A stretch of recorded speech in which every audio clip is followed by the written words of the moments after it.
Bismillahirrahmanirrahim. Alhamdulillah Rabbil Alamin. Wassalatu wassalamu ala ashrafil anbiya wal mursalin wa ala alihi wa sayyidina Muhammad wa ala alihi wa sahbihi wa ahli mahabbati wa afla syu'un al-ummati wa farij 'anna al-humuma wal ghumuma ya hayyu ya qayyum. Allahumma salli wa sallim ala sayyidina Muhammad miftahi babi rahmatillah adada ma fi ilmillah salatan wa salaman daimaini bidawami mulkillah wa ala alihi wa sahbihi wa barik wa sallim. Alhamdulillah, segala puja dan puji bagi Allah Subhanahu wa taala. Selawat dan salam ke atas junjungan besar Nabi kita Muhammad sallallahu alaihi wasallam, dan yang kita muliakan para habaib ahli bait Nabi sallallahu alaihi wasallam dan para muslimin muslimat yang dirahmati oleh Allah taala. Dan setelah beberapa hari kita tidak bertemu, namun alhamdulillah ada setengahnya ada mengikuti ustaz dalam kuliah maghrib, dan sekarang ini di Terengganu sudah ada kuliah-kuliah maghrib. Jadi kalaulah kuliah ustaz ni jauh daripada rumah, mungkin kita tak sempatlah buat kuliah live ini. Tapi alhamdulillah malam ni kita bertemu, dan malam ini kita sambung balik pembicaraan kitab hikam Syekh Ibnu Athaillah As-Sakandari. Jadi kita telah sampai pada muka surat 46. Kita sambung balik muka surat 46, dan ustaz mengambil baris yang terakhir sekali. Sebelum pada masuk itu, kita nak beritahu bahawa kepentingan kita dalam melakukan ibadah kepada Allah, yang penting ialah adab kita dengan Allah Ta'ala. Maka apabila kita orang yang beradab dengan Allah, membawa kepada Allah Ta'ala kasih. Dan apabila kita kita jatuh salah adab kita kepada Allah, maka menyebabkan kita dijauhkan daripada Allah. Maka sebagaimana yang kita nyatakan dahulu, tanda orang itu dapat pertolongan Allah ada 3. Tanda orang mendapat pertolongan Allah itu ada 3. Yang pertama Allah Ta'ala mudahkan dia ini dalam melakukan taat. Maknanya dia dipermudahkan oleh Allah Ta'ala dalam melakukan taat. Walaupun kadang-kadang dia tidak ada niat nak buat taat itu, tetapi bila sampai masa, Allah jalankan dia melakukan ketaatan, dengan mudah dilakukan ketaatan. Dan kalau dia ingin melakukan ketaatan, satu kebaikan, Allah pemudahkan dia. Ini tanda Allah Ta'ala kasih. Maka yang pertama Allah Ta'ala kasih kepada seseorang ialah Allah Ta'ala pemudahkan dia dalam melakukan ketaatan kepada Allah Subhanahu wa Ta'ala. Dan yang kedua, tanda Allah Ta'ala kasih kepada seseorang itu adalah Allah palingkan dia daripada maksiat. Jadi dikatakan bahawa dia ini ditanamkan rasa benci pada maksiat, dan seandainya dia teringin nak melakukan maksiat, terlintas nak melakukan maksiat, Allah hindarkan dia. Ada saja apa-apa masalah yang menyebabkan dia ini tidak melakukan maksiat. Ini tanda Allah Ta'ala kasih. Jadi maksiat dia benci, dan seandainya dia ingin jatuh maksiat, Allah hindarkan dia. Ini tanda yang kedua Allah Ta'ala kasih pada dia. Yang ketiga, Allah Ta'ala sentiasa beri kepada dia, tolong dia, sehingga dia ini maknanya sentiasa berdoa. Allah bukakan pintu doa untuk dia. Allah buka. Yang ketiga, tanda Allah Ta'ala kasih pada seorang, Allah buka pintu doa pada dia, sehingga dia sentiasa berdoa. Bila dia jatuh maksiat pun dia doa, ya Allah, ya Tuhanku, tolonglah aku jatuh dalam maksiat ini, keluarkan aku daripada kancah maksiat ini. Jadi dia sentiasa berdoa kepada Allah, Allah membuka pintu doa kepada dia. Ini tanda Allah Ta'ala kasih kepada seseorang. Dan 3 tanda yang mana Allah Ta'ala tidak kasih, tanda orang itu dibenci oleh Allah, ada 3. Tanda Allah benci dia ni ada 3. Yang pertama, terhalang dia nak melakukan ketaatan. Bila dia nak melakukan ketaatan, maka ada perkara-perkara yang menghalang dia untuk melakukan ketaatan. Ini yang pertama. Yang kedua, cenderung dia kepada maksiat. Jadi dipermudahkan dia dalam melakukan maksiat. Bila ada saja dia nak melakukan maksiat, maka dipermudahkan oleh Allah. Maka itu tanda bahawa dia ini dibenci oleh Allah Ta'ala. Wal-iyazubillah. Dan tanda yang ketiga, tertutup pintu doa kepada dia, sehingga dia ini seolah-olah sudah tidak mahu berdoa kepada Allah. Dia rasa dia sudah ada harta, dia kaya, maka dia rasa macam sudah bagaikan tidak berhajat lagi kepada Allah. Maka ataupun dia ada pengaruh, dia ada pangkat, dia masyhur dan seumpamanya, sehingga dia merasakan tidak perlu berdoa, tidak berhajat pada Allah. Inilah tanda orang dibenci oleh Allah.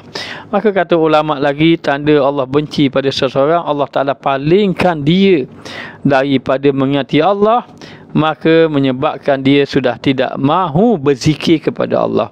Hati-hati, bahaya kita kalau Allah Ta'ala letakkan kita golongan yang tidak suka berzikir. Wal-iyazubillah. Tetapi kalau orang itu berzikir, walaupun dia ahli maksiat, dia hendaklah terus berzikir walaupun dia melakukan maksiat. Kerana dia ini melakukan maksiat, dia berzikir lebih baik daripada dia melakukan maksiat, dia tidak berzikir. Kerana kesan daripada berzikir diharapkan satu hari nanti tercabut juga maksiat pada dirinya. Baik, kita sambung muka surat 56 yang edisi Jawi, yang edisi Jawi, kitab Jawi itu muka surat 56 bawah sekali. Kata Abu Hafsin radhiyallahu anhu, bermula tasawuf itu sekaliannya adab, dan bagi tiap-tiap waktu adab, dan bagi tiap-tiap hal adab, dan bagi tiap-tiap maqam adab. Barang siapa menetapkan adab, barang siapa menetapkan adab kepada waktu, maka sampailah ia kepada maqam rijal. Dan barang siapa mensia-siakan adab, maka iaitu jauhlah daripada sekira-kira menyangka korbun, iaitu dekat, dekat, disangkanya dekat padahal jauh, dan tertutuplah daripada segala sekira-kira menyangka qabul, dia sangka dikabul, diterima padahal tidak diterima. Inilah dikatakan bahawa semua tasawuf itu duduk pada adab. Maka tasawuf itu bukan duduk pada cakap bab tasawuf. Bercakap tentang tasawuf ini sebenarnya mudah bercakap tentang tasawuf, tetapi tasawuf itu bukan duduk pada percakapan. Dan tasawuf itu bukan duduk pada perbahasan, tidak, tetapi tasawuf itu duduk kepada maknanya adab. Adab, sehingga dikatakan tasawuf kullu adab. Tasawuf semuanya adab. Likulli waqtin adab, setiap waktu itu adab. Likulli halin adabun, dan setiap keadaan itu adab. Likulli maqamin adab, setiap maqam itu adab. Faman lazima adabal awqad balagha mablagha rijal. Sesiapa yang telah melazimi adab waktu, maka sampailah dia kepada kedudukan rijal. Waman wada'al adab, sesiapa yang mensia-siakan adab, ba'idu min haitsu yadhunnu qurbu, dia jauh maka dia sangka dekat. Maududun, dia ditolak, disangka dia diterima oleh Allah Ta'ala. Apa maksud dia? Maksud dia begini, maknanya setiap tasawuf itu menunjukkan kepada adab. Tasawuf itu adab, adab itu merujuk kepada akhlak. Maka adab itu lebih halus lagi daripada akhlak. Maknanya akhlak ini, adab ini termasuk dalam akhlak. Oh, dia ini berakhlak, ini dia ada adab. Maka dikatakan bahawa seseorang yang mempunyai adab, sama ada adabnya dengan Allah, adabnya dengan Rasul, adabnya dengan ibu bapa, adabnya dengan orang ramai, adabnya diri sendiri. Bagaimana yang kita kata dahulu, adab dengan Allah, la ilaha illallah, adab dengan Rasulullah, banyakkan selawat, adab dengan ibu bapa, khidmat, banyakkan khidmat dengan ibu bapa dan doa kepadanya. Adab dengan orang yang beriman, doakan keampunan untuk orang yang beriman. Adab untuk diri sendiri, banyakkan istighfar. Ini 5 adab asasnya. Adab dengan Allah, dengan Rasul, dengan ibu bapa, dengan orang ramai, dengan diri sendiri. Kemudian dikatakan bahawa katanya Syekh Abdul Qadir Isa, tasawuf itu adab. Sesiapa yang meninggikan adabmu, maka dia telah menambah tasawufmu. Sesiapa yang meninggikan adabmu, maka dia telah menambah akan tasawufnya. Baik, contoh orang yang beradab dengan ilmu, contoh sahaja. Seperti ada satu orang yang tidak pernah berlunjur kakinya ke rumah gurunya. Ini salah adab. Maknanya sehingga dikatakan dengan adab inilah seseorang itu dibuka pintu ilmu kepada daripada oleh Allah, dan dengan adablah seorang itu dekat dengan Allah. Sesiapa yang tiada adab, maka jauhlah ia dengan Allah Subhanahu wa taala. Maka ada adab, setiap tasawuf itu adalah adab, dan setiap waktu ada adab. Dan waktu itu, adab pada waktu itu ialah adab pada waktu adalah meninggalkan perkara yang sia-sia. Nabi SAW bersabda, min husni islami mar'i tawquhu ma la ya'nihi. Daripada keelokan orang Islam itu, nak tahu orang Islam itu elok, Islam dia elok, baik orang Islam itu adalah tauquhu ma la ya'nihi, dia meninggalkan perkara yang tidak memberi manfaat. Maka adab kepada waktu itu gunakan kepada perkara manfaat, meninggalkan perkara sia-sia. Dan dikatakan bahawa setiap maqam itu ada adabnya. Orang yang sudah melakukan maqam taubat contohnya, ada adabnya. Contohnya orang yang bertaubat. Orang yang bertaubat ini kepada Allah Ta'ala, mestilah dia ini menambahkan amal. Menambahkan amal dan juga sentiasa meningkatkan ibadah kepada Allah, banyakkan berzikir, berkawan dengan orang yang soleh dan seumpamanya.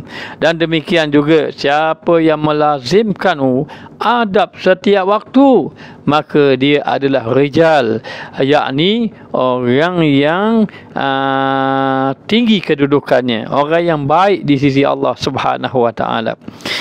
Tetapi siapa yang mengabaikan adab, maka dia jauh dengan Allah. Maka orang yang jauh dengan Allah siapa? Orang yang meninggalkan adab. Orang yang meninggalkan adab. Maka demikianlah dikatakan bahawa apabila meninggalkan adab, maka dia jauh dengan Allah.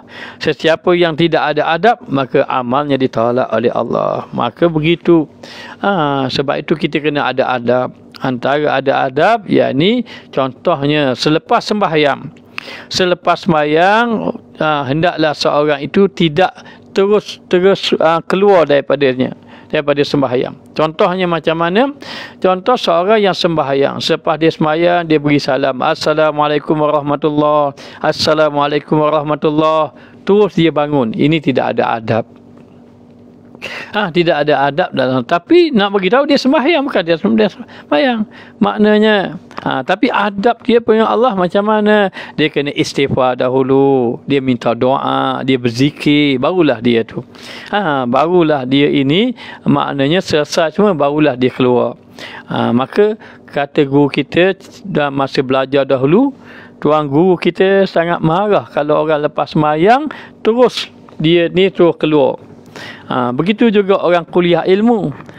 Kalau kuliah ilmu ini dalam masjid lah, bukan di rumah. Maksud ustaz ni dalam masjid. Tengok dalam masjid, tengok kuliah, jangan lari. Depan tuan guru tengah mengajar, dia depan terus lari. Kita kena ada adab ketika mana kita belajar ilmu. Katanya ulama, orang yang adab dengan ilmu antaranya lagi seperti nak pegang kitab pun kena ada sembahyang. Ini antara adab. Banyaklah contoh-contoh adab.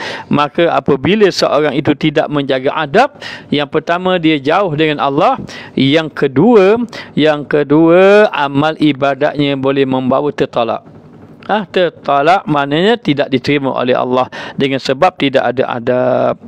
Maka dikatakan lagi, dan kata Abdullah ibnu Khafif telah berkata Ruwaim, nama orang ni, Ruwaim berkata, bagiku, wahai anakku,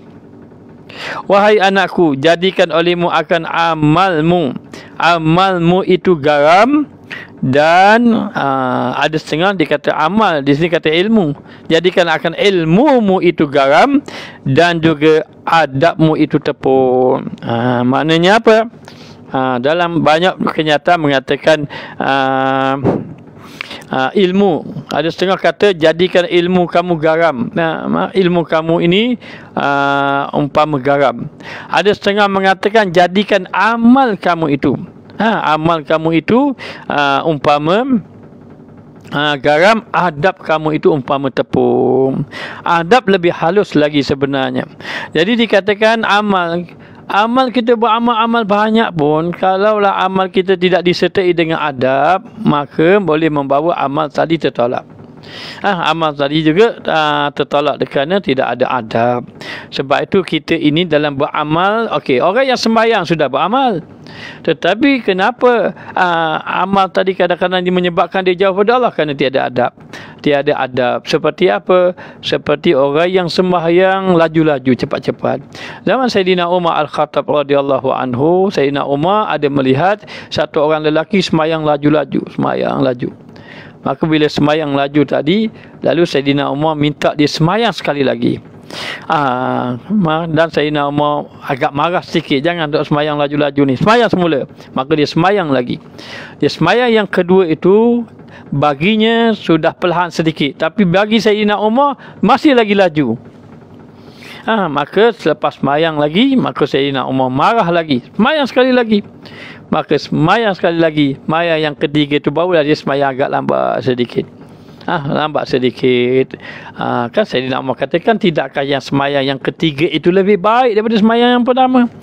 Bermakna orang itu sudah ada amal. Amal sembahyang sudah ada, tapi adab pula tidak ada.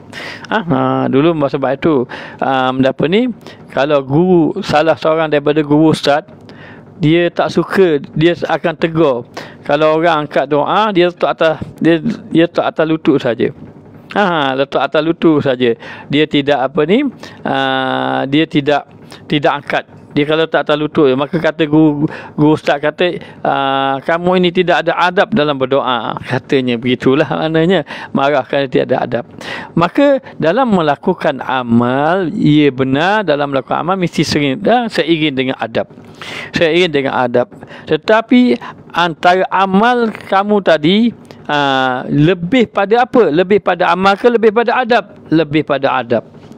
Begitu juga ilmu. Maka ada ulama mengatakan, jadikanlah amal kamu itu umpama garam, adab kamu umpama gandum. Satu dirujuk pada amal, jadikan amal kamu. Satu lagi mengatakan, jadikanlah ilmu kamu itu umpama garam, adab umpama gandum. Mana penting, akhlak ke ilmu? Akhlak itu ataupun adab itu lebih besar daripada ilmu. Maka biarlah kita tidak ada ilmu banyak, tak apa, tapi kita ada adab, itu lebih baik daripada kita ada ilmu banyak tapi adab kurang, adab tidak ada. Oleh kerana itu para jemaah, yang penting biar kita ada adab. Adab dengan ilmu ada caranya, adab dengan waktu ada caranya, adab dengan maknanya guru ada caranya. Maka belajarlah tentang adab. Sehingga dikatakan bahawa ada satu ulama, dia kata, kalaulah aku melihat pada adab ni, kalau boleh sepanjang hidup aku ni belajar tentang adab sahaja, maka belajar tentang adab itu lebih lama dibandingkan dengan belajar tentang ilmu. Maka dikatakan bahawa adab begitu penting dalam kehidupan kita ini. Biarlah kita ada adab. Tidak ada adab, maka membawa kepada kebinasaan. Baik, dikatakan lagi, dan kata setengah mereka itu lazimkan akan adab pada zahir. Jaga adab zahir dan batin. Jangan zahir ada adab, batin tidak ada adab. Maka menjahatkan seorang akan adab pada batin, melainkan dibalas pada batinnya. dan tiada menjahatkan akal adab pada zahir melainkan dibalas pada zahirnya. Apabila seorang itu tidak ada adab batin, maka Allah Ta'ala timpa balasan pada batin dia tadi. Kalau batin dia tidak ada adab, maka dia buruk sangka kepada gurunya, maka Allah Ta'ala akan timpa penyakit batin dia. Hasad, dengki dan seumpamanya. Tapi zahir dia tidak ada adab, tidak ada adab pada zahir, mungkin dari segi cakap dan seumpamanya, maka Allah Ta'ala timpa dari segi zahir pula tadi. Allah Ta'ala jadikan, kalau dia sudah tidak ada adab dengan gurunya, boleh jadi anak-anak dia pun tidak ada adab dengan dia. Allah timpa pula dengan dia, dan seumpamanya. Maka dengan sebab itu, jagalah kita akan adab. Adab dalam menuntut ilmu, adab kita dengan Allah. Tentang adab ini banyak, kalau kita nak bahas adab satu-satu adab dengan Allah, jadi panjang perbahasan. Cukuplah kita memahami dalam perjalanan kita, dalam ibadat ada adab, maka beradablah dalam ibadat. Dalam bergaul kita dengan makhluk, dengan ibu bapa kita, ada adab kita dengan ibu bapa kita, dan seterusnya. Baik, kita tengok. Lalu dikatakan lagi, jangan sampai kamu ditimpa musibah pada batin ataupun zahir. Maka biarlah kita ini, zahir dan batin kita ini, mestilah baik adabnya. Maka teringatlah Ustaz, ada dalam satu kisah mengenai Syekh Junaid Baghdadi. Syekh Junaid Baghdadi ini, batin dia hanya kata, hati dia berkata pada seorang lelaki yang meminta sedekah. Maka hati dia berkata, anak muda ini kalaulah dia bekerja, alangkah baiknya daripada meminta-minta. Itu sahaja dia hanya kata. Malamnya itu dia tidak mampu beramal sebagaimana biasa. Dia tak mampu berzikir banyak-banyak, dia tak mampu ibadat banyak-banyak. Disebabkan apa? Disebabkan siang hari dia kata, anak muda, tengok anak muda minta sedekah, dia kata dalam hati, ni bukan kata luar, bukan kata lidah, kata dalam hati saja. Anak muda itu kalau dia bekerja, alangkah baiknya dia tak minta-minta. Dengan sebab perkataan itu, beratlah Syekh Junaid Baghdadi malam-malam untuk bangun ibadat. Tak mampu dia beribadat. Sampai dia bermimpi bahawa dibawa mayat lelaki itu dan disuruh makan mayat tadi. Dia tanya, kenapa saya kena diperintahkan makan mayat ini? Sebab siang tadi kamu mencela orang ini. Maka terkejutlah dia. Terkejutlah dia disebabkan kerana batin dia tadi menyatakan tidak elok, maka Allah hukum dia menyebabkan lemah dia beribadat pada waktu malam. Oleh kerana itu, kita kadang-kadang bila kita belajar ilmu, kadang-kadang ilmu tak beri kesan pada kita. Kalau kita belajar ataupun kita ini ibadat jadi lemah pada kita, maka kita kena muhasabah. Muhasabah dari segi apa? Muhasabah dari segi adab kita. Bagaimana adab kita, perjalanan adab kita. Lalu dikatakan lagi, dan berkata Zunnun Misri radhiyallahu anhu, apabila keluar murid daripada hal adab, apabila murid itu sudah tidak ada adab, maka bahawasanya kembalilah ia daripada sekira-kira datangnya. Maka bila saja satu orang murid itu sudah tidak ada adab dengan gurunya sebagai contoh, maka kembalilah dia sebagaimana datang dia datang kepada gurunya dalam keadaan jahil. Contohnya, kita datang pada guru dalam keadaan jahil, tiba-tiba kita pula tidak ada adab dengan guru, maka kita kembali dengan kejahilan kita. Maka demikianlah dikatakan apabila tidak ada adab. Maka satu orang diceritakan bahawa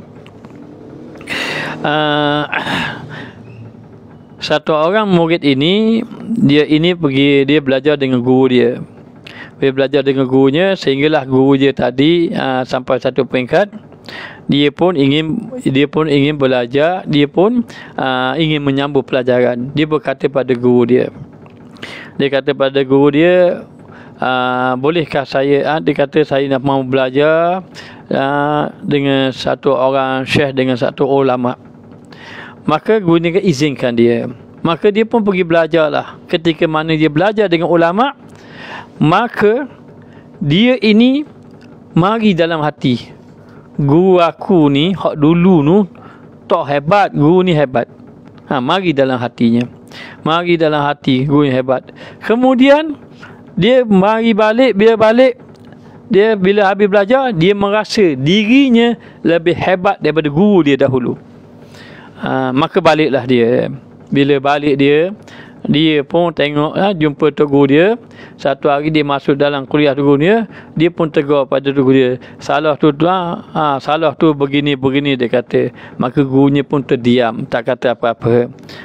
Guru dia pun berasa, dulu kamu belajar dengan aku, sekarang ni kamu dah balik, kamu pula lawan, merasakan diri kamu lebih alim pada gurunya. Maka gurunya merasa amat sedih. Maka diceritakan bahawa dalam perjalanan anak murid ni berdakwah, tiba-tiba anak murid ini berjumpa dengan seekor binatang yang seekor binatang, kalau tidak silapnya harimau di tengah jalan, mengikut ceritanya harimau. Maka ketika bertemu dengan binatang yang ganas tadi, harimau tadi, maka anak murid tadi ketakutan. Bila ketakutan, lalulah dia memanggil nama guru dia yang dia belajar dulu. Bukan yang tu, dia pun panggil guru dia. Wahai guru, tolonglah aku. Dia kata gurunya. Guru yang mana? Guru yang dia belajar, yang dia kata guru dia hebat-hebat tu. Namun binatang tadi, harimau tadi, tengok dia dalam keadaan marah, mengarung, bagaikan nak makan dia. Maka dia teringat guru dia yang dia pelekehkan dahulu, Maka dia kata, ya Allah, ya Tuhanku, ampunkanlah dosa aku, andainya aku ini salah adab dengan guruku. Lalu dia sebut, wahai guruku, maafkanlah aku kalau aku sehingga Allah Ta'ala hukumkan datang kepada aku binatang ini. Akhirnya dia sebut kepada nama gurunya tadi. Maka dengan izin Allah Ta'ala, harimau itu lari serta-merta. Lepas daripada itu, Allah selamatkan dia. Dia pun balik jumpa gurunya. Maka dia minta maaf. Minta maaf kepada guru di atas kesalahan. Sehingga ada ulama mengatakan bahawa antara ibu bapa dengan guru, ada ulama mengatakan guru lebih tinggi kedudukan pada ibu bapa. Kata setengahnya, kerana apa? Kerana ibu bapa ini mengeluarkan kamu daripada kamu tiada, hidup kamu di atas muka bumi. Maka ibu bapa menjaga keselamatan kamu di atas muka dunia. Maka guru menjaga keselamatan kamu di akhirat. Maka kata ulama, mendahaka kepada ibu bapa boleh membawa su'ul khatimah. Begitu juga mendahaka pada guru membawa kepada su'ul khatimah. Baik. Dikatakan bahawa apabila seorang itu, dia ini katanya Zunun Misri, apabila keluar murid itu daripada hal adab, apabila murid itu tidak ada adab, maka bahawasanya kembali pada sekira datangnya, dia akan kembali pada sekira datangnya. Datang murid itu dalam keadaan jahil, apabila dia tidak ada adab dengan guru, maka kembali dia kepada kejahilan, jahil dia. Dan kisah daripada Syekh Abdul Qadir Al-Jilani. Syekh Abdul Qadir Jilani, masa dia ketika itu, masa dia budak-budak lagi, maka satu hari mendengar ada satu orang alim soleh. Maka dia pun ingin bertemu dengan sang alim tadi. Maka dia mengajak dua orang lagi. Namun yang dua orang sekali yang bersama dengan Syekh Abdul Qadir Jilani, katanya yang seorang lagi, dia katanya orang itu alim, aku nak tengok setara mana, setinggi mana ilmu orang alim tadi. Kata orang pertama. Kata orang kedua, aku ni tak percaya dia ni orang alim. Mungkin dia tak percaya dia ni orang saleh. Dan Syekh Abdul Qadir Jilani nak jumpa orang alim kerana nak ambil berkat. Ketiga-tiga datang membawa niat yang berbeza. Syekh Abdul Qadir niat nak dapat barakah.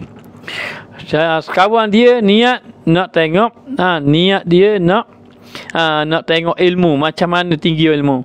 Yang ketiga menolak keilmuan orang tadi. Orang tadi bukan orang alim, bukan orang saleh. Maka pergilah ketiga-tiga tadi. Sampai di hadapan orang alim itu berkata, adapun kamu datang ketiga-tiga tadi, kamu bertiga ini datang dengan pelbagai-bagai niat. Maka yang pertama, memburuk sangka kepada aku. Mengatakan bahawa memburuk sangka pada aku dan ingin menguji tentang ilmu. Adapun kamu menolak kepada diriku ini, tidak menerima kedudukan aku. Adapun kamu Abdul Qadir datang jumpa dengan aku untuk mencari barakah, maka kamu satu hari nanti diberi oleh Allah Ta'ala karamah yang begitu besar. Kata orang alim pada Syekh Abdul Qadir Jilani, adapun kamu nanti Allah uji kamu, Allah Ta'ala uji kamu dengan harta kekayaan. Adapun kamu yang satu lagi ini, Allah Ta'ala uji kamu dengan kematian yang buruk. Maka ternyata benarlah Syekh Abdul Qadir menjadi awliya Allah, mendapat karamah yang tinggi kerana ketika dia berjumpa dengan orang alim, maka dia berbaik sangka dengan orang alim tadi. Dua orang yang buruk sangka ini satu orang itu diberi ilmu, dan diberi ilmu, maka dengan ilmu tadi dia duduk dengan pemerintah, dia mengumpul kekayaan-kekayaan, maka duduk dia di dalam fitnah. Yang seorang lagi yang menolak keilmuan tadi, dia ini diberi ilmu, tetapi akhirnya dia ini menyesatkan orang lain, akhirnya dia mati dalam kesesatan. Maka disebabkan salah adab dia di dalam hati terhadap orang alim, Allah menimpakan musibah. Jaga-jaga kalau kita ini jumpa orang alim, kena jaga adab. Kalau kita salah adab, maka buruklah akidah dan akibat dia. Ada pun jumpa ustaz ni, ustaz bukan orang alim, tak apa. Jumpa orang-orang alim maksudnya. Baik, kita tengok. Maka dikatanya lagi, berkata kata An-Nuri radhiyallahu anhu, barang siapa tiada beradab bagi waktu, barang siapa yang tiada adab bagi waktu, maka waktunya binasa, maka membawa pada binasa. Sebab itu adab dengan waktu itu adalah menggunakan waktu itu, masa itu dengan perkara yang bermanfaat. Adab pada waktu itu adalah meninggalkan perkara yang membawa sia-sia, membawa perkara yang sia-sia, maka ditinggalkan. Maknanya satu ketika masa belajar di pondok rasa nak suka juga kadang-kadang. Kita pun berjalan masa tu nak pergi sembahyang Jumaat majlis di pondok. Orang masa belajar di pondok dahulu, perjalanan nak pergi ke pondok, daripada pondok pergi ke masjid jauh dan kita ni jalan kaki sahaja. Lebih kurang dalam 20 minit gitu lah jalan kaki. Haliki memang sampai di masjid berpeluh, balik pula berpeluh pula, perjalanan jauh. Maka kita masa belajar pondok dahulu diajar dalam keadaan mujahadah. Jadi wallahu alam lah. Maknanya masa pergi masa pergi nak pergi sembahyang Jumaat, pergi sembahyang Jumaat, kita tengok ada dua orang sebelum sembahyang Jumaat duduk main dam. Habis sembahyang Jumaat balik ada lagi main dam. Kemudian sampai pada waktu petang, hari Jumaat petang, masa tu masa belajar di pondok tu ada petang-petang ada pasar minggu. Pergi pasar minggu tengok ada lagi sampai ke petang. Maknanya betul lah apa, kumpulan saling iklim kata main dalam 2-3 papan tak sedar sampai ke petang. Maknanya jadi sebenarnya masa yang Allah Ta'ala beri ni sebaik-baik kita gunakan pada jalan kebaikan. Tapi malam ini Ustaz nak bagi satu amalan yang kita ambil daripada Tuan Guru Haji Yaakob, almarhum Tuan Guru Haji Yaakob, yang kita belajar pada beliau. Para jemaah boleh ingat betul-betul ini amalan 24 jam ibadat, insya-Allah. Senang saja amalan dia. Dan semua jamaah yang mendengar ni boleh ambil apa amalan dia. Amalan ini kita panggil amalan maknanya 24 jam ibadat. Dan amalan ini daripada Tuan Guru Haji Yaakob. Siapa yang dengar kuliah malam ini, insya-Allah dia beruntung. Tapi kena ambil amalan ini. Apa dia amalannya? Amalan dia ini disebut dalam hadis. Hadis mafhum daripada hadis itu, dia mengatakan bahawa barang siapa yang menunggu waktu sembahyang, barang siapa yang menunggu waktu sembahyang, maka dia seperti dalam keadaan sembahyang. Maknanya begini, kalau orang itu mari awal-awal, dia tunggu sekejap lagi masuk sembahyang, maka dia dah dapat pahala bagaikan dia bersembahyang. Maka Tuan Guru Haji Yaakob dia berpesan, sampai sekarang kita masih ingat lagi, dan insya-Allah para jemaah boleh amal. Ini daripada guru Tuan Guru Haji Yaakob, bukan daripada ustaz. Ustaz tak ada ilmu, ustaz hanya ambil daripada Tuan Guru kita, Tuan Guru Haji Yaakob. Tuan Guru Haji Yaakob ini, beliau ini maknanya dulu masa belajar tafsir, beliau ini dia tak ada kitab.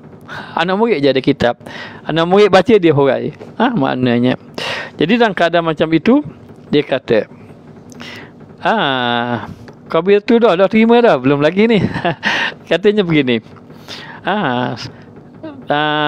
Selepas setiap waktu sembahyang,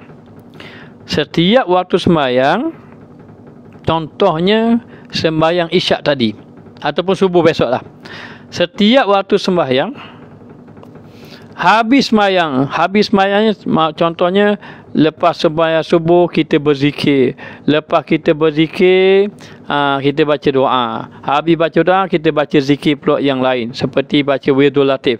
Kalau ustaz biasa baca Wirdul Latif, dan pelajar-pelajar kita baca Wirdul Latif waktu pagi. Habis dah Wirdul Latif semua, contohnya dah habis, ataupun selepas doa lah sebagai contoh. Kita pun baca Allahumma antas salam, Allahumma ajirna, Allahumma antas salam. Lepas tu kita pun subhanallah, alhamdulillah, Allah akbar, 33 cukup 100 semua. Lepas tu kita pun baca doa. Lepas baca doa, habis dah semua sembahyang, kita pun berniat, ya Allah, ya Tuhanku, aku ingin sembahyang zuhur berjemaah, tolonglah aku. Itu saja. Itu saja amalannya. Niat dalam hati, ya Allah, ya Tuhanku, aku ingin sembahyang zuhur berjemaah. Ni sembahyang subuh ni, lepas sembahyang subuh ni. Ya Allah, ya Tuhanku, aku ingin sembahyang zuhur berjemaah. Tolonglah aku, ya Allah. Haris ni, ikut bahasa Arab tu, tolonglah aku, ya Allah. Maka kita pun tunggulah sampai kita pun buat kerja kita. Yang masak-masak, yang pergi ngajar-ngajar, yang pergi kerja-kerja. Sampai masa waktu zuhur, kita pergi sembahyang zuhur. Selepas sembahyang zuhur, habis semua dah baca doa, habis dah. Sembahyang sunat dah. Sembahyang sunat ba'diyah zuhur dah. Habis dah. Kita pun kata, ya Allah, ya Tuhanku, aku ingin sembahyang asar berjemaah, tolonglah aku. Maka lepas sembahyang asar, kata aku ingin sembahyang maghrib berjemaah, tolonglah aku. Sembahyang isyak, dan lepas sembahyang isyak, ya Allah, ya Tuhanku, aku ingin sembahyang subuh berjemaah, tolonglah aku.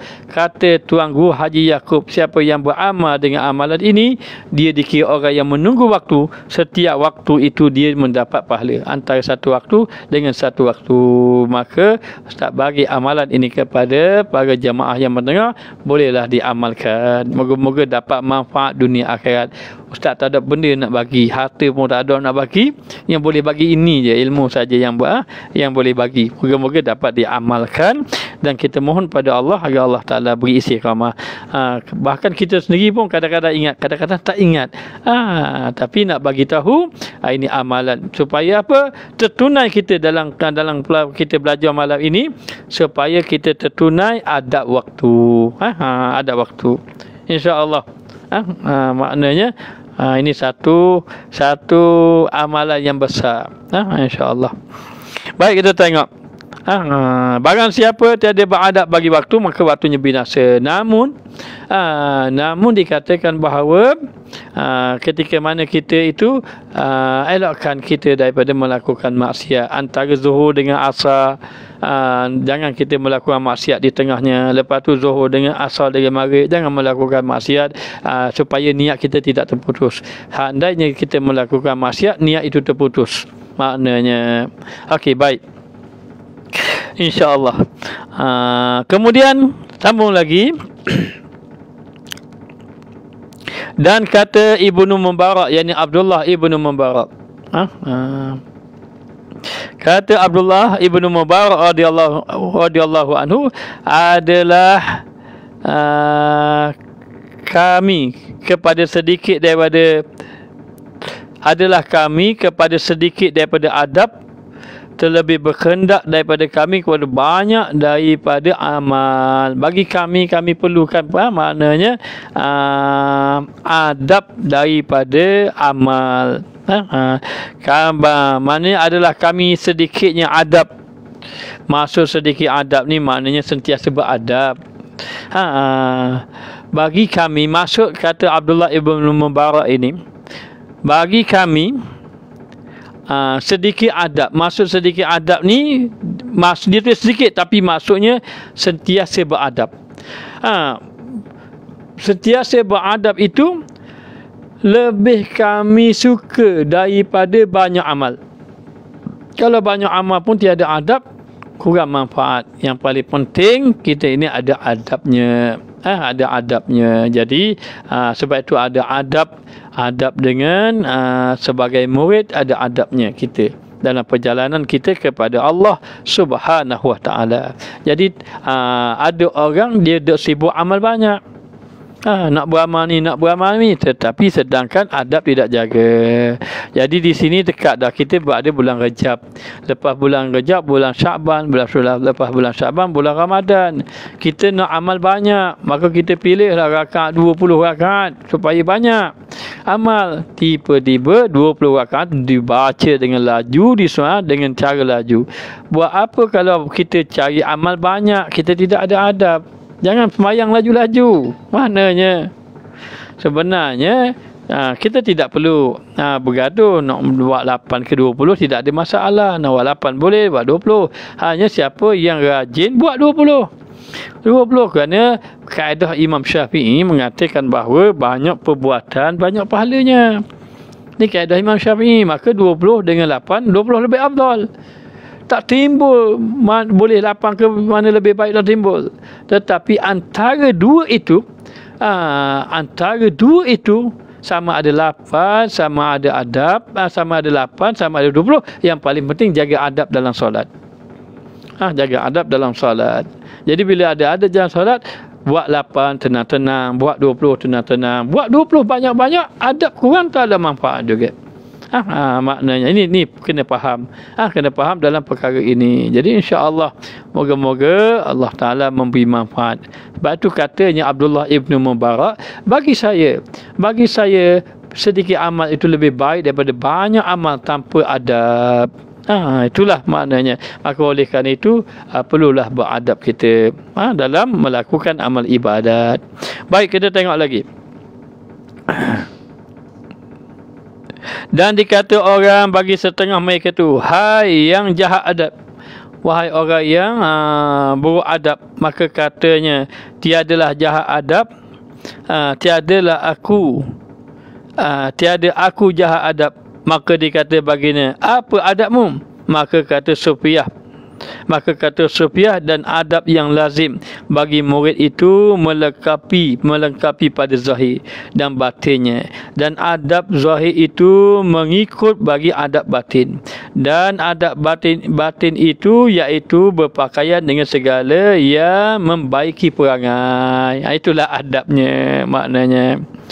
Maksudnya begini. Ada seorang berkata, dia kata, wahai orang yang buruk adab.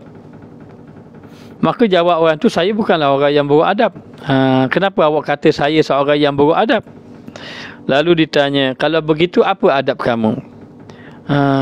Maka dia kata, adab kami adab Sufiyah lah. Maknanya adab Sufiyah ni adab yang baik lah, sentiasa mendekatkan diri kepada Allah Ta'ala. Betul. Adab yang sebenarnya kalau dikata wahai orang, dikata seorang itu berkata, minta maaf sekali lagi seorang itu, hey wahai orang yang buruk adab. Lalu orang yang kata, bukanlah saya orang yang buruk adab. Saya bukan orang yang buruk adab. Kalau awak kata saya orang buruk adab, kalau begitu apa yang adab yang sebenarnya? Maka dijawab lagi orang tadi, adab yang sebenar itu adalah adab orang sufi. Apa dia adab orang sufi? Yakni dia ini telah melengkapi adab zahir dan batin. Adab zahir dan batin. Maka dikatakan adab zahir seorang murid tadi tidak memadai. Mestilah seorang murid tadi dia ada adab zahir dan juga batin. Dalam melatih diri nak mendekatkan diri kepada Allah, dia kena jaga adab zahir dan batin. Maka adab zahir itu maknanya akan mengikut kepada adab yang batin. Apa dia adab batin? Adab batin adalah akhlak yang mulia. Kalau hati baik, maka perangai zahir akan jadi baik. Kalau hati tak baik, perangai zahir tak baik. Maknanya sebab tu kita kena ada adab. Adab orang alim ini dia tidak boleh merendahkan orang alim yang lain. Adab pelajar pula tidak boleh buruk sangka pada guru. Macam mana ustaz, saya ini maknanya tak suka pada ustaz tu, tak boleh. Dulu saya ikut ustaz itu, saya tak suka. Begini, kalau antum tidak suka pada ustaz itu, maknanya antum tidak boleh memburukkan dia. Saya tak suka ustaz begitu. Okey, mungkin kita tidak sesuai cara, tidak boleh terima cara dia menyampaikan ilmu. Tidak boleh terima. Walaupun tidak boleh terima, adab kita sudah mengambil ilmu dengan dia, kita tidak boleh memburuk-burukkan ustaz tadi, guru tadi. Masing-masing ada kelebihan orang tertentu. Maka apa adab batin? Adab batin itu ialah mereka itu berperangai ataupun berakhlak dengan akhlak yang baik. Adab batin inilah yang membawa kepada zahirnya menjadi baik. Sebab itu kita ini maknanya jaga. Ustaz tidak mahu datangkan satu-satu ini adab dengan Allah, ada berapa adab dengan Rasul, ada berapa panjang sangat kita ini. Hanya kita membaca mengenai kepentingan adab. Hanya kita dapat memahami bagaimana adab kita. Adab kita dengan Allah macam mana, adab kita dengan Rasul macam mana. Maka banyak adab kita dengan Allah, maka kita letakkan yang penting, yang besar-besar. Adab kita dengan Allah, yang pertama, jangan melakukan ibadat dalam keadaan syirik kepada Allah. Ini yang suka-sukanya, itu adabnya, yakni dalam keadaan ikhlas dan seumpamanya. Kalau jatuh tu jatuh kita melakukan ibadat yang tidak ikhlas, adab orang yang bersalah dengan Allah sentiasa kembali kepada Allah. Kembali pada Allah Ta'ala. Kemudian adab kita tidak boleh maknanya buruk sangka dengan Allah. Kita kena redha dengan apa yang Allah Ta'ala beri. Kena menerima nikmat Allah Ta'ala. Dan adab kita dengan Allah Ta'ala pula, kita kena segera dalam menyahut seruan Allah. Itu 3 adab kita dengan Allah yang besar. Adab kita dengan baginda Rasulullah sallallahu alaihi wasallam adalah yang pertama. Yang pertama, kita kena memuliakan baginda Rasulullah sallallahu alaihi wasallam dengan menghidupkan sunnah Nabi. Maka adab yang pertama, kita hidupkan sunnah Nabi. Ingat, kalau kita tidak mahu menggunakan sunnah Nabi, kita jangan pelekehkan sunnah Nabi. Tidak mahu bersugi contohnya, jangan kita merendah-rendahkan. Begitu juga yang lain. Bila sunnah Nabi, contohnya habatus sauda, contohnya kita tidak mahu guna habatus sauda, maka jangan rendah-rendahkan. Ini adab kita dengan Rasulullah. Kemudian adab kita dengan Rasulullah benda apa? Yakni banyakkan selawat Nabi SAW. Dan adab kita dengan Rasulullah adalah mencontohi akhlak Rasulullah SAW. Adab kita dengan guru pula, ni jaga-jaga adab kita dengan guru ialah kita kena maknanya baik sangka dengan guru zahir dan batin. Ini adab kita dengan guru, baik sangka. Jangan kita buruk sangka dengan guru kita. Kaedah binasalah amal kita, binasalah ilmu kita apabila kita buruk sangka. Maka yang pertama. Yang kedua, kita ihtiram, muliakan guru kita. Muliakan, maknanya jangan kita cakap lebih-lebih pada guru kita. Dan kita kena muliakan dengan memberi khidmat kepada guru kita. Ini adab, maknanya seorang pelajar terhadap guru tadi. Dan adab kita dengan guru kita yang ketiga. Yang ketiga, adab kita dengan guru kita ini, kita mengutamakan guru kita. Maknanya bahkan dikatakan kita mengutamakan guru kita daripada diri kita. Maknanya apa? maknanya kasih sayang kita pada guru, banyakkan doa pada dia. Kalau kita ada apa-apa kita tengok keperluan dia, kita bantu dia dan seumpamanya. Adab dengan ibu bapa, jangan ingkar perintah dia dan berbuat baiklah dengan dia, berkhidmat dengan ibu bapa sedaya yang mungkin, dan jangan menunjukkan rasa tidak puas hati dengan ibu bapa apa-apa sahaja. Ingat, 3 orang yang kita tidak boleh lawan. Siapa kita tidak boleh lawan? 3 orang. Walaupun dia salah, kita boleh lawan. Sebab apa? Sebab kedudukan dia. Siapa 3 orang yang kita tak boleh lawan?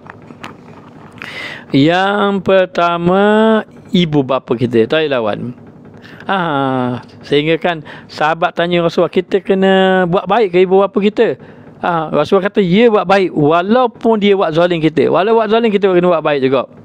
Dah bagaimana kalau dia tak beriman? Walaupun dia tak beriman, kena buat baik juga ibu bapa kita. Jangan tiga orang ni kita tak boleh lawan dia. Walaupun dia salah pun tak boleh lawan dia. Kerana hormat ke dia. Yang pertama adalah siapa? Guru kita. Guru tak boleh lawan. Yang pertama, ibu bapa kita. Ibu bapa kita tak boleh lawan walaupun ibu bapa kita salah. Tak boleh lawan. Kenapa? Kerana kedudukan kita, kedudukan dia.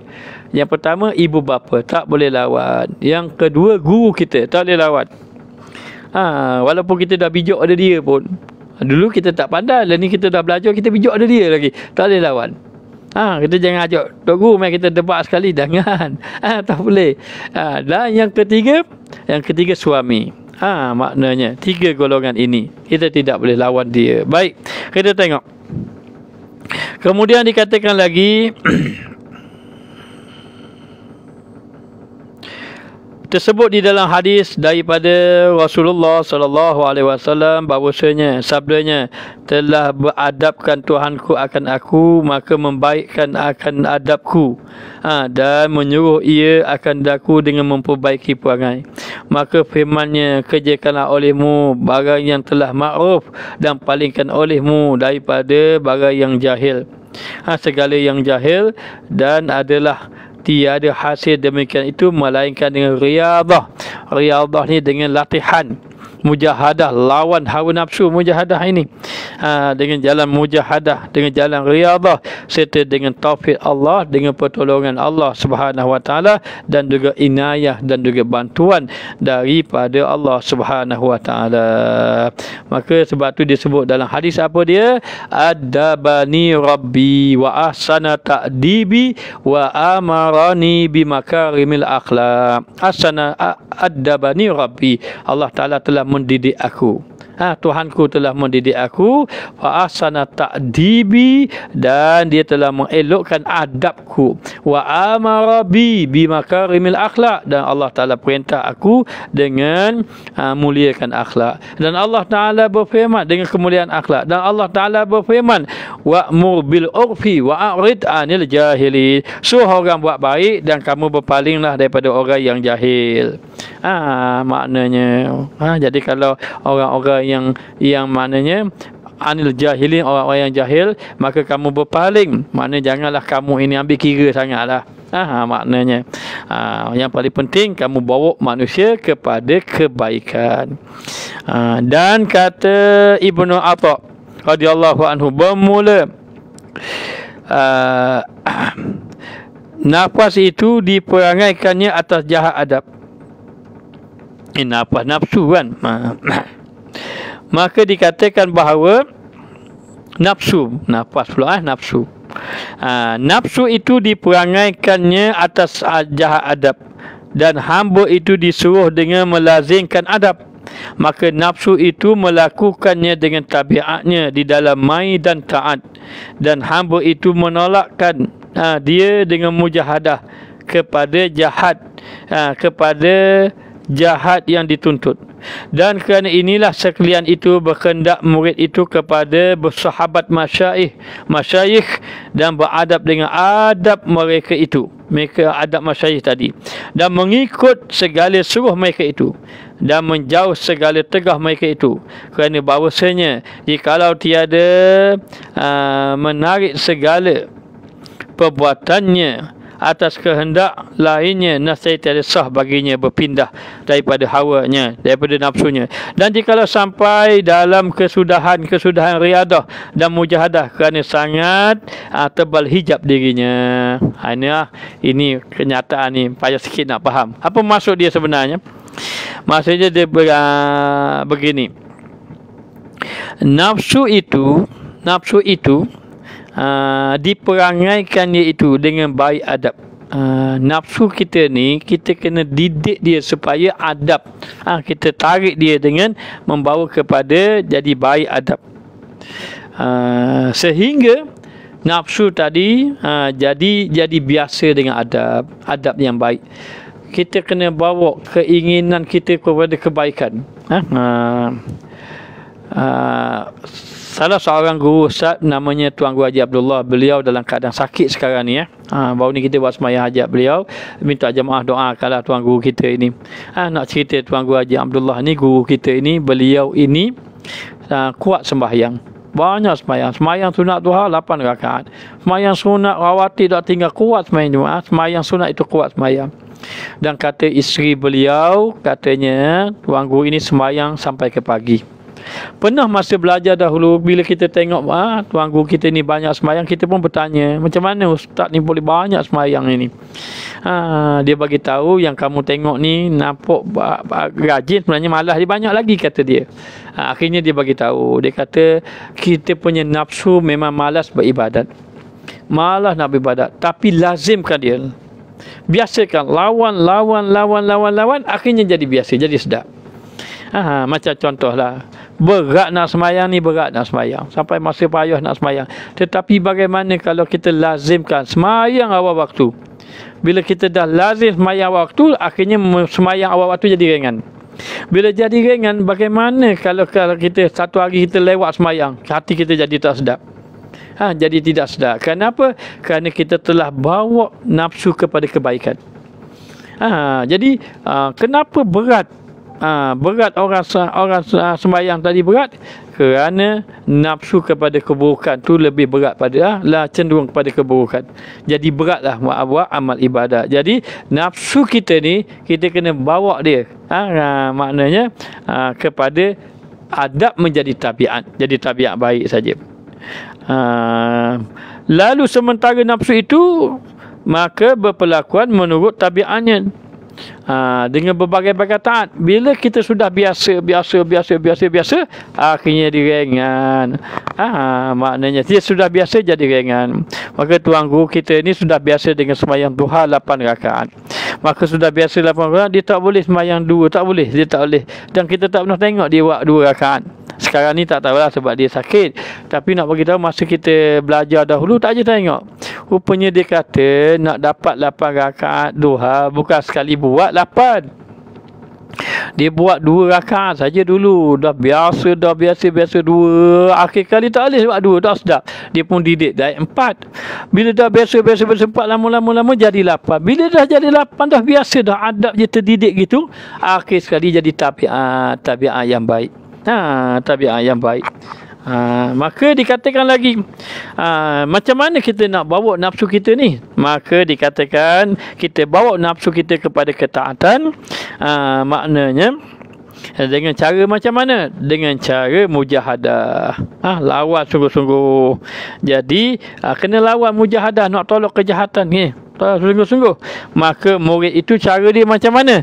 Bersahabat dengan masyayikh, bersahabat dengan guru-guru yang soleh. Bersahabat. Nak buat latihan memang perlu buat latihan. Orang buat latihan pun bersukan pun dengan ada jurulatih. Jangan berlatih seorang. Maknanya ada jurulatih. Maka demikian latihan kita, latih nak didik nafsu kita kepada kebaikan, maka perlu bersahabat dengan masyayikh. Dengan masyayikh iaitu para syekh. Dan juga cara dia bila kita bersahabat dalam keadaan ada adab. Jangan dalam keadaan ada adab. Ada adab. Kemudian kita ikutlah perintah dia. Perintah dia suruh taat, larangan yang dia suruh tinggalkan kita tinggalkan. Perintah yang dia suruh taat kita lakukan.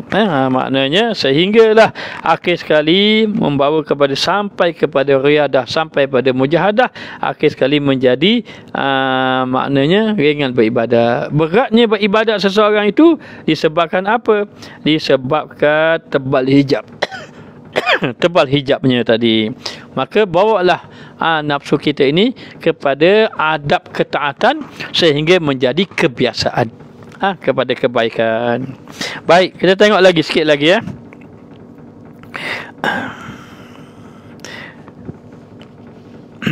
Kemudian dikatakan lagi, dan kata setengah mereka itu bermula adab itu tersimpan atas 5 perkara. Maka 5 perkara. Pertama, memeliharakan hormat ilah dengan menjunjung segala suruhnya dan menjauh segala larangannya. Maka yang pertama, menjaga kehormatan, kemuliaan, menjaga kemuliaan Allah. Kemuliaan yang pertama, adab kita ini dia kata setengah mereka itu bermula segala adab itu. Segala adab itu tersimpan atas 5 perkara. Yang pertama, maknanya yang pertama ialah menjaga kemuliaan Allah. Dengan menjunjung perintah Allah, meninggalkan larangan. Ini yang pertama. Adab kita dengan Allah, kita menjaga kemuliaan dengan melaksanakan perintah Allah, meninggalkan larangan. Dan yang kedua, meninggikan himmah dalam pekerjaan dunia dan akhirat hingga tiada takluk pada sesuatu daripada segala yang kurang pada zahir dan tiada pada batin. Apa maksudnya? Meningkatkan himmah. Himmah ni semangat dalam urusan dunia dan akhirat, sehingga tidak lagi terikat dengan sesuatu yang boleh mengurangkan dia, maknanya dari segi zahir dan batin. Jadi semangat kita. Pernah tak dengar kenyataan begini? Kenyataan ada kata daripada Sayyidina Umar. Katanya ada kata hadis riwayat Sayyidina Umar, wallahu alam. Mengatakan, dia kata, a'mal lidunyaka, kamu bekerjalah untuk dunia kamu. Ka'annaka, seolah-olah ta'ishu abadan, seolah-olah kamu hidup kekal. Dan beramallah untuk akhirat kamu. Ka'annaka tamutu ghadan, seolah-olah kamu ini mati besok hari. Kamu bekerjalah untuk dunia kamu, semangat kamu seolah-olah, maknanya seolah-olah kamu hidup lama. Dan kamu beramallah seolah-olah besok kamu nak mati. Maka kuatkan semangat adab kamu untuk mendapat dunia dan akhirat. Dunia yang baiklah, bukan dunia yang lalai, dunia yang baik, dan juga akhirat dari segi zahir dan juga batin. Dan yang ketiga, membaiki khidmat dengan melazimkan mengikut segala amal perintah dan juga meninggalkan bid'ah dan juga tabari, berlepas diri daripada haul, daripada daya dan juga kuah dan juga kekuatan. Yang ketiga, kamu lakukan khidmat. Khidmat ni maknanya melakukan ketaatan kepada Allah Ta'ala, ibadat semata-mata dengan mengikut segala perintah Allah, meninggalkan bid'ah, benda-benda yang dilarang, dan berlepas diri dan daripada daya upaya, tidak berhayal, maknanya berlepas diri daripada bergantung dengan kekuatan diri, jadi bergantung dengan Allah Subhanahu Wa Taala. Jadi yang ketiga, adab kita adalah khidmat, ibadah adab kita dengan Allah. Dan yang keempat,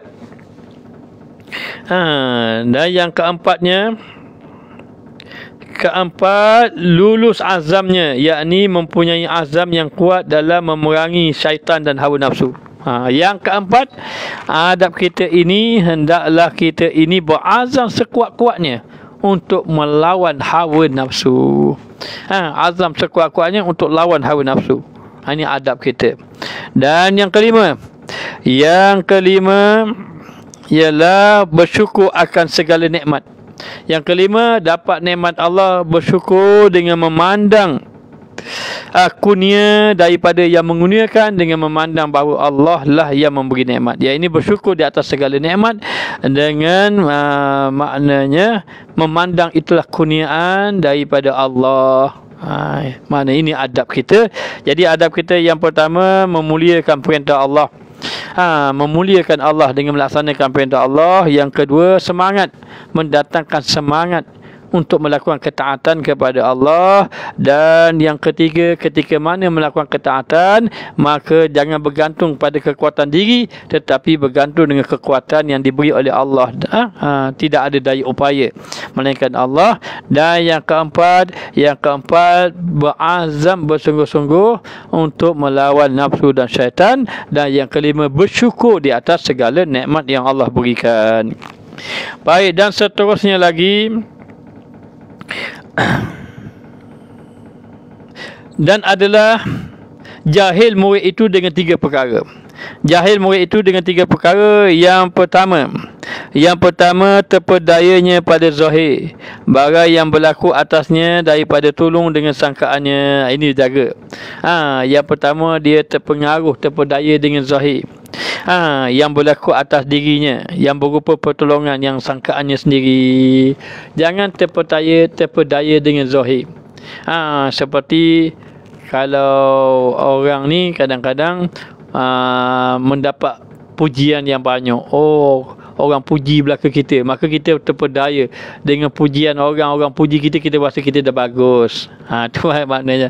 Ataupun kita terpedaya dengan, kalau ustaz-ustaz ke guru, orang-orang yang tu terpedaya dengan masyhur. Orang tu puji, kita masyhur gini, maknanya. Ataupun terpedaya dengan pengaruh. Maknanya kata Hatim bin Asam, siapa yang menyangka bahawa orang yang ada pengaruh itu kebenaran duduk pada pengaruh, salah. Sedangkan ada nabi yang tidak ada pengaruh, pengikut yang ramai ini, tidak. Jadi tak boleh terpedaya dengan apa yang dia dapat, seperti kemasyhuran, seperti itu terpedaya merasakan bahawa diri kita dah dapat pertolongan Allah baik. Ini termasuk dalam istidrat. Maknanya tak ada adab kita dengan Allah. Kita rasa sudah soleh, sudah baik sebab terpedaya dengan orang puji kita. Itu sebagai contohnya. Maka itu yang pertama, jaga-jaga. Itu tanda jahilnya seorang murid itu, dia terpedaya dengan zahir, dengan zahirnya. Dan disangkakan itunya pertolongan, padahal itu membawa dia itu mendapat istidrat ataupun jauh daripada Allah. Dan yang kedua, baik sangka pada diri sendiri. Ini maknanya kejahilan. Tanda kejahilan murid seorang tadi, dia baik sangka pada diri sendiri. Padahal tasarrufnya, dalam tindakan dirinya tu, yakni tasarrufnya ataupun mengembalikan kepadanya, menyangka dirinya baik. Dia sangka baik, dia melihat Allah, orang lain tak betul belaka, dia je betul. Ini penyakit sebenarnya, penyakit yang menyangka bahawa kitalah yang terbaik, maknanya. Ataupun kita menyangka bahawa maknanya tidak ada orang yang boleh menandingi kita. Ataupun kita menyangka orang tu tak tinggi manalah ilmu dia. Contohnya. Ni penyakit orang-orang alim begitu kadang-kadang. Tak tinggi mana, tak tinggi mana. Tak baguslah dia ni. Baca kitab pun tak pandai ni.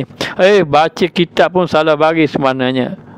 Jadi akhir sekali memandang rendah kepada orang lain, lalu dah menyangka dirinya baik. Maka bersangka baik pada diri sendiri, mana baik sangka pada diri sendiri, buruk sangka pada orang, ini sifat yang tidak baik. Yang baik, buruk sangka pada diri sendiri, baik sangka dengan orang lain. Orang lain semua baik belaka, yang tak molek kita. Jadi kita teringat salah seorang guru kita, dia kata apa? Hak comel-comel mu letak ke orang, hak uduh-uduh ambil kamu. Maknanya kata salah seorang guru kita. Dia kata, ustaz, kita kena letak molek-molek ke orang. Alim ustaz tu, bagus ustaz tu, pengaruh dia pun bagus, dia ni hak darok-darok kita. Kata orang Terengganu, hak darok cetong. Maknanya hak lemah-lemah tu kita ambil. Maknanya supaya kita tidak baik sangka pada diri. Tidak baik sangka pada diri kita. Maka baik sangka pada diri kita, baik sangka pada diri sendiri adalah kejahilan. Dan yang ketiga pula dia kata menolong kesalahannya Maknanya menolong kesalahannya. Apa maksud menolong kesalahannya? Membela dirilah. Kesalahannya dengan membukakan pintu takwil. Dan demikian itu daripada redha daripadanya dan lupa daripada takut muka.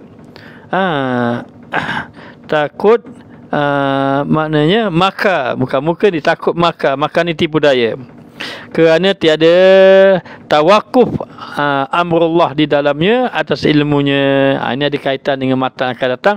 Hanya nak beritahu yang ketiga, dia bela diri dia dengan berbagai-bagai alasan.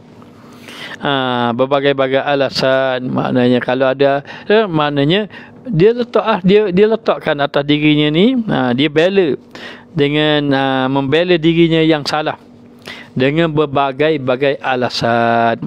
Inilah maknanya perkara yang buruk. Yang kita ni baik maknanya. Contohnya kita salah, tapi orang kata salah, dah begini kita bela.